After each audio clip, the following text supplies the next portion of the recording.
Hola, mi gente. Welcome to this special episode of Frill Talk. In this episode, it will be a collaborative one with myself and several other Kawaii Black creators. For Black History Month and St. Valentine's Day, we will all be discussing how we do self-care and how we protect our peace in J fashion. If you're new here to my little pocket of the internet, welcome. I hope you are enjoying all of our videos. Some of us post on YouTube, Instagram, and TikTok, so please be sure to check out everyone's videos as we all have a different story to tell. If you are new here, this is where I share stories about people in kawaii fashion. I am more of a Lolita fashion girly, but I hope you enjoy your time here. We do have a series of questions that we will all be answering. Some of us may answer less or some may answer all of them, but they're all equally as important. So I will have my handy dandy little tablet where I will be looking down on the questions as I also put some notes for some of these questions. So the first question is, how do you practice self-care as a Black Lolita? So I primarily wear sweet Lolita. I always wear pink. If anything, my primary thing is just wearing pink. Something that I learned that I like to do is to organize. So I actually take time in organizing my wardrobe and accessories. Recently, I've gotten into electronically organizing my wardrobe. So currently I'm using Notion for my closet actually. Another thing that I really like to do is scrapbooking. So I like to take Polaroid pictures of my friends at like any birthday parties or just regular hangouts, and any tickets that I've gone to, like whether it be a con or like an amusement park. I really love to scrapbook, honestly, and I love to decorate and everything. So every little thing I try to romanticize and just like really love the slow things in life. This is one of the ways I practice self-care, because I actually love to decorate and reorganize. I say every quarter I do like I do reorganization every quarter. So I usually like change up the layout of my bedroom or of my lounge area. That's just what I love to do. I realize that I really love to organize, and it's funny, like I like it. I like moving because I get to do decor. So the next question is, what is your fondest memory from being in your local comm? So for me, actually, right now I live in the New Jersey, New York City area, so I am more newer to this community. I was raised in New Jersey, but then I moved upstate when I was a kid, and I went to school there, and I was essentially raised there.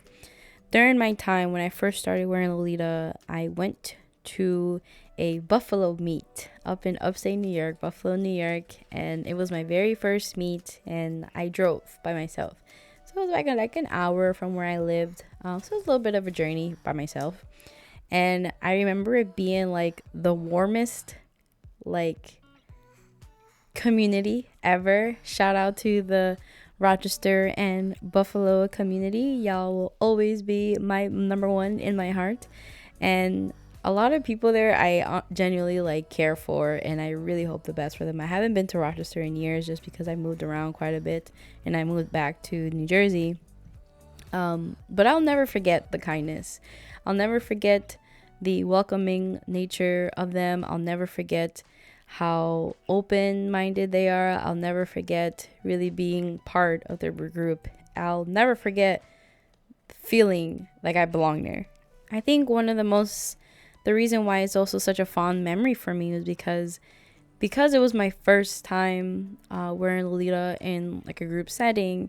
At least I never really knew a lot of other melanin colored folks, so I didn't know a lot of like black people that were Lolita. And I remember in that meet there was a few, and there was other POC, so it was like absolutely great that like, wow, there's more of us in this group, like not just like black people. There was also people from like different parts of Asia too, and even like different European countries. So it was like really great, honestly. I really love that, at least in my little sphere of the world. Like I've always had a diverse background of friends and family even, and I just really love that. For me, Lolita is very diverse, and that's how I was introduced into Lolita. So the next question is, how has your journey with Lolita fashion positively impacted your life and mental health?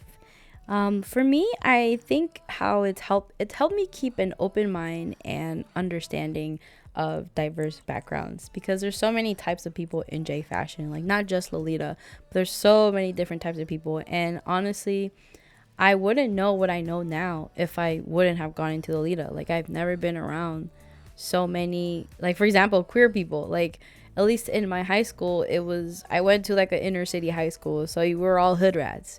And at that time, at least, there wasn't a lot of queer people, or rather out people that were out, for example.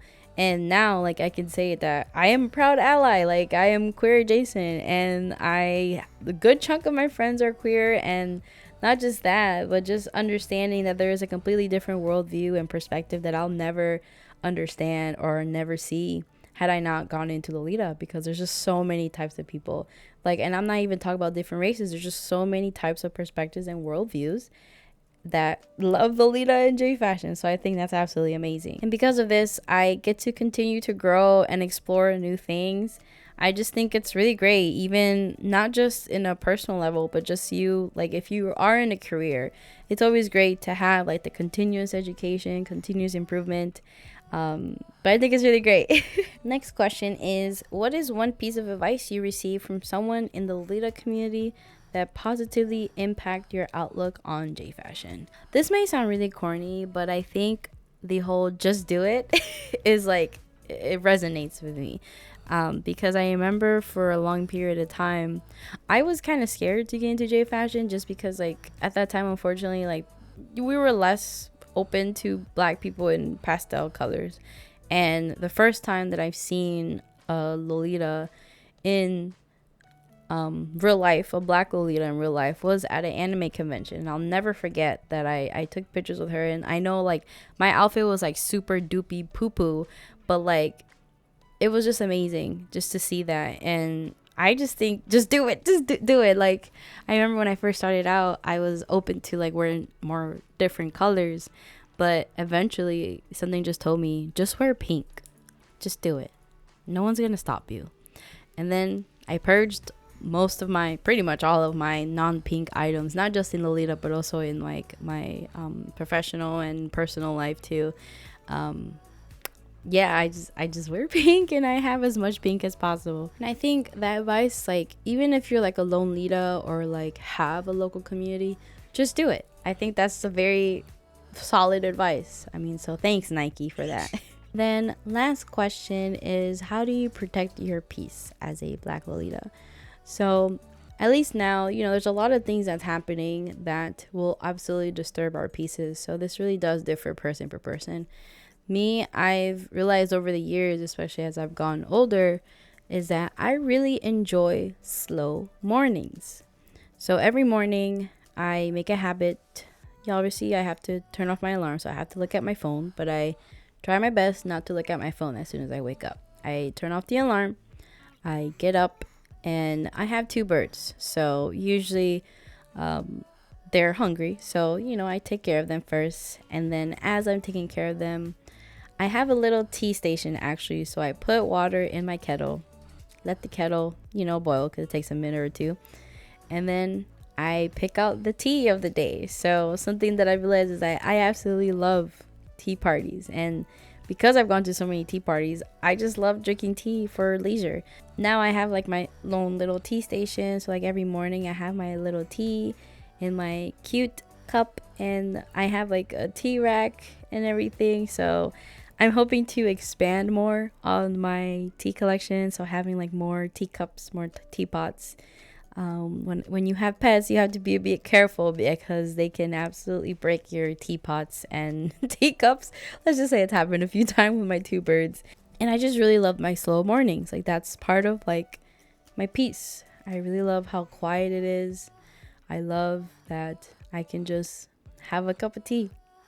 Now, how I protect my self peace and protecting myself, I also just make sure that I'm open about my feelings and indicate or tell how I'm feeling when I'm feeling feelings, especially if I'm angry or if I'm sad. I do know not a lot of people are able to do that, or have a community of support.